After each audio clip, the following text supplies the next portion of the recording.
Assalamualaikum warahmatullahi wabarakatuh. Perkenalkan, saya Muhammad Nur Hidayah Mahesa Jamil.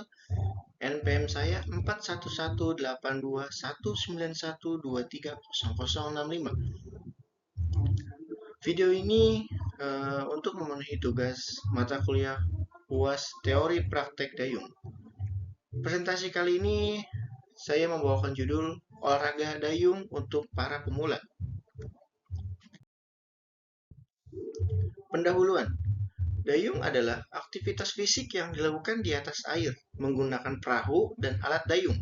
Dayung bisa jadi pilihan menarik bagi pemula yang ingin mencoba olahraga baru yang menyehatkan sekaligus menyenangkan. Presentasi ini akan menjelaskan semua hal mendasar yang perlu diketahui mulai dari manfaat, jenis-jenis, hingga teknik dasar dan tips keselamatannya. Oke, apa itu olahraga? Eh, Apa itu olahraga dayung? Oke, mungkin kalian sudah pada tahu mengenai hal apa itu dayung. Saya akan menjelaskan 3 poin ini. Dayung itu adalah olahraga air yang dilakukan dengan perahu dan dayung. Artinya, kita bergerak di atas permukaan air menggunakan perahu yang digerakkan dengan tenaga manusia melalui alat dayung. Yang kedua, bisa dilakukan untuk rekreasi ataupun kompetisi. Tidak semua orang yang mendayung ingin berlomba. Banyak juga orang yang ingin menikmati keindahan alam sambil berolahraga.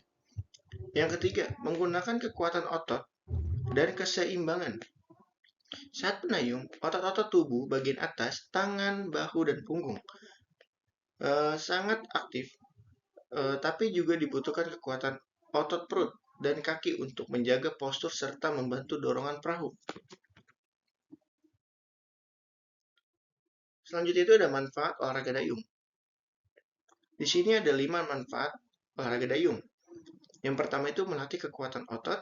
Gerakan menayung membuat otot-otot lengan, bahu, dan juga punggung bekerja keras.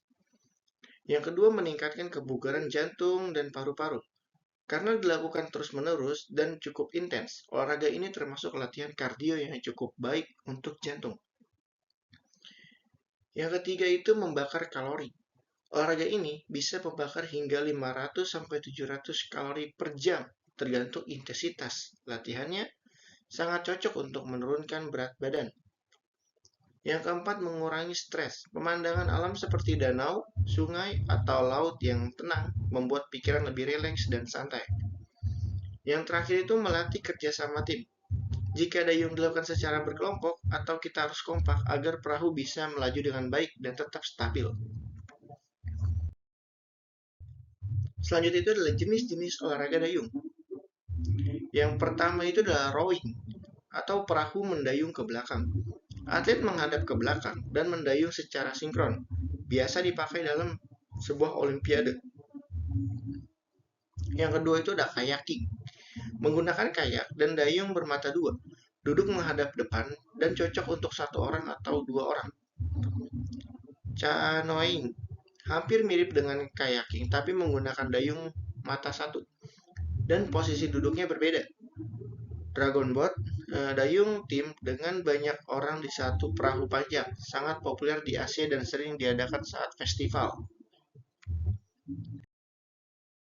Peralatan dasar yang dibutuhkan untuk mendayung. Yang pertama tentu saja itu adalah perahu. Tergantung jenis dayung yang dipilih. Perahunya bisa panjang, sempit, atau lebar dan stabil untuk pemula. Yang kedua tentu saja itulah dayung.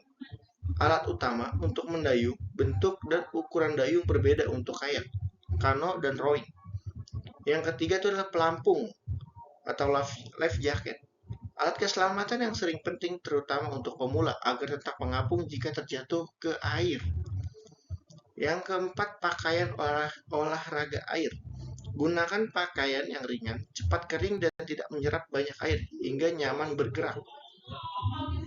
Yang terakhir itu adalah sepatu khusus. Jika mendayung di sungai atau tempat berbatu, sepatu bisa melindungi kaki. Selanjutnya adalah teknik dasar dayung. Ada 4 teknik dasar dayung. Yang pertama itu adalah posisi tubuh. Duduk tegak, lurus sedikit, ditekuk, lutut sedikit ditekuk, dan kaki menempel kuat di pijakan atau lantai perahu. Yang kedua itu adalah pegangan dayung. Pegangan dengan kedua tangan di bagian yang nyaman. Jangan terlalu kaku agar tidak cepat pegal. Yang ketiga, gerakan dayung. Dorongan berasal dari kaki, dilanjutkan dengan pinggul, lalu punggung dan tangan. Jadi bukan hanya tangan yang bekerja nih. Yang terakhir itu adalah irama. Coba dayung secara stabil dan berirama. Jika berkelompok, penting agar semua orang dapat sinkron. Oke, tips keamanan saat dayung. Selalu kenakan pelampung. Keselamatan nomor satu. Bahkan, jika kamu bisa berenang, pelampung tetap penting. Yang kedua, jangan dayung sendiri jika itu bagi pemula. Selalu dayung bersama orang lain atau di tempat yang ramai untuk mencegah terjadinya kecelakaan. Yang ketiga adalah cek cuaca sekitar. Hindari dayung saat cuaca buruk atau angin kencang karena bisa sangat berbahaya. Yang keempat, pelajari teknik penyelamatan seperti bagaimana naik kembali ke perahu saat terjatuh dan bagaimana bertahan di air. Yang terakhir, gunakan pelindung matahari. Gunakan sunscreen ataupun kacamata, topi agar kulit dan mata terlindungi dari sinar ultraviolet. Tantangan dan cara mengatasinya. Banyak orang tuh takutan dalam mendayung ya, seperti takut di dalam air. Mengatasi itu mulailah dari kolam atau danau yang dangkal. Latihan kecil bisa membangun kepercayaan diri. Yang kedua itu orang itu gampang cepat lelah saat dayung. Latihan kebugaran secara rutin dan mulai dayung secara perlahan. Istirahat yang penting. Dan juga mengkonsumsi makanan yang sehat. Yang ketiga, koordinasi kurang baik. Berlatihlah gerakan berulang-ulang. Jangan hanya sekali, baik secara individu maupun kelompok.